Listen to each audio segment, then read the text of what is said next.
ನಮಸ್ಕಾರ. ಸಹಕಾರ ಟಿವಿಗೆ ಸ್ವಾಗತ. ಮೊದಲು ಮಾನವನಾಗು. ನಾನು ಎಚ್.ಎಸ್. ಸುಧೀಂದ್ರ ಕುಮಾರ್. ಮುಖ್ಯಾಂಶಗಳು. ರಾಸುಗಳಿಗೆ ಬಮೂಲ್ನಿಂದ ವಿಮೆ. ಡಿ.ಕೆ. ಸುರೇಶ್. ಬೆಂಗಳೂರು ರೈತರಿಗೆ ಅನುಕೂಲವಾಗುವ ಉದ್ದೇಶದಿಂದ ಇನ್ನು ಮುಂದೆ ರಾಸುಗಳಿಗೆ ಬಮೂಲಿನಿಂದಲೇ ವಿಮೆ ಕ್ಯಾಟ್ಸ್ ಇನ್ಶೂರೆನ್ಸ್ ಮಾಡಿಸಲು ನಿರ್ಧರಿಸಲಾಗಿದ್ದು, ಇದಕ್ಕೆ ಸಂಬಂಧಿಸಿದ ರೂಪರೇಷೆ ಸಿದ್ಧಪಡಿಸಲಾಗುತ್ತಿದೆ. 2 ತಿಂಗಳಲ್ಲಿ ಹೊಸ ಯೋಜನೆ ಜಾರಿಗೆ ಬರಲಿದೆ ಎಂದು ಬೆಂಗಳೂರು ಹಾಲು ಒಕ್ಕೂಟ ಅಧ್ಯಕ್ಷ ಡಿ.ಕೆ. ಸುರೇಶ್ ತಿಳಿಸಿದ್ದಾರೆ. ಬಮೂಲ್ ಒಕ್ಕೂಟ ವ್ಯಾಪ್ತಿಯ ಎಲ್ಲ ಹಾಲು ಉತ್ಪಾದಕರ ಸಹಕಾರ ಸಂಘಗಳ ಸಿಬ್ಬಂದಿಗೆ ವಿಶೇಷ ಪ್ರೋತ್ಸಾಹಧನದ ಚೆಕ್ ವಿತರಣಾ ಸಮಾರಂಭದಲ್ಲಿ ಮಾತನಾಡುತ್ತಿದ್ದರು.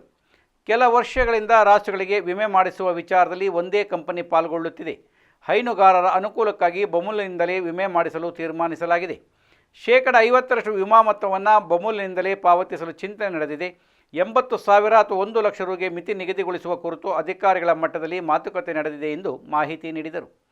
ಹಾಲು ಉತ್ಪಾದಕ ಸಹಕಾರ ಸಂಘಗಳು ಕಡ್ಡಾಯವಾಗಿ GST ನೋಂದಣಿ ಮಾಡಿಸಬೇಕು ಎಂದರು. S. Ravi, P. Nagaraj, R K. Ramesh, Lingesh Kumar ಮತ್ತಿತರರಿದ್ದರು. ನಡೆಯುವ ವಹಿವಾಟಿಗೆ GST ಪಾವತಿಸುವುದು ಕಡ್ಡಾಯ. ಹೀಗಾಗಿ ಕಾರ್ಯದರ್ಶಿಗಳು GST ನೋಂದಣಿ ಮಾಡಿಸಬೇಕು. ಇಲ್ಲವಾದರೆ ವಾಣಿಜ್ಯ ತೆರಿಗೆ ಅಧಿಕಾರಿಗಳು ಪ್ರಕರಣ ದಾಖಲಿಸಲು ಅವಕಾಶ ಇದೆ. ಇದರಿಂದ ಸಂಘಗಳಿಗೆ ತೊಂದರೆಯಾಗುತ್ತದೆ ಎಂದರು. ವಿಧಾನ ಪರಿಷತ್ ಸದಸ್ಯ ಎಸ್. ರವಿ ಮಾತನಾಡಿ, ರೈತರ ಏಳಿಗೆಗಾಗಿ ಹಾಲಿನ ಬೆಲೆ ಜಾಸ್ತಿ ಮಾಡಿ ಬರುವ ಹಣವನ್ನು ನೇರವಾಗಿ ರೈತರಿಗೆ ನೀಡಲಾಗುತ್ತಿದೆ. ಆದರೆ ರೈತರ ಏಳಿಗೆ ಸಹಿಸದ JDS ಮತ್ತು BJಪಿಗರು ಅಪಪ್ರಚಾರ ಮಾಡುತ್ತಿದ್ದಾರೆ. ಅವರು ರೈತ ವಿರೋಧಿಗಳು ಎಂದು ಆಕ್ರೋಶ ವ್ಯಕ್ತಪಡಿಸಿದರು. ಗ್ಯಾರಂಟಿ ಯೋಜನೆಗಳ ಅನುಷ್ಠಾನ ಪ್ರಾಧಿಕಾರದ ಅಧ್ಯಕ್ಷ ಎಚ್.ಎಂ. ರೇವಣ್ಣ, KMF ಮಾಜಿ ಅಧ್ಯಕ್ಷ P. Nagaraj, Bamul MD ST Suresh ಇತರರಿದ್ದರು. 1 ಲಕ್ಷಕ್ಕಿಂತ ಕಡಿಮೆ ಇದ್ದರೆ 50% ಬಮೂಲ್ನಿಂದ ಪಾವತಿ. ಹೈನುಗಾರಿಕೆ ಹಸುವನ್ನು ಕೊಂಡುಕೊಳ್ಳಲು ರೈತರಿಗೆ BDCC ಬ್ಯಾಂಕ್ ವತಿಯಿಂದ ತಲಾ 10 ರಿಂದ 15 ಲಕ್ಷವರೆಗೆ ಸಾಲ ನೀಡಲಾಗುತ್ತಿದೆ.